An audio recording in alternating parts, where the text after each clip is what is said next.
overseers or bishops. Ang rule niya is supervision and care of the church. Same office as elders. Mamaura mo sa igsoon to care the flock. Di ba? The shepherd, mamaurag mga trabaho sa women or pastor.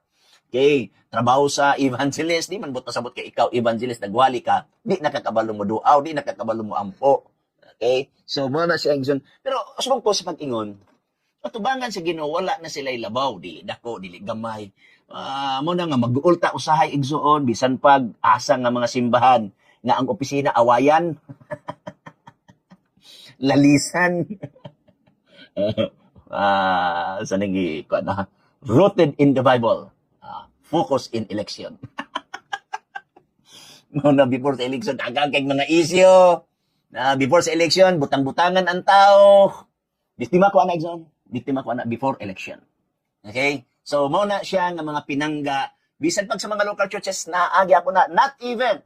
Dili lang mga sa Seventh-day Adventist. Oy, naapay dagan ay sa kasaysayan sa simbahan. Sa uban, makahatag og mga referensya ninyo. Ngilad pa kayo. Ang uban magpatay pa. Diba? Muna nga, rooted in the Bible. Focus in election. Wala unta na igsoon. Di na siya maayo.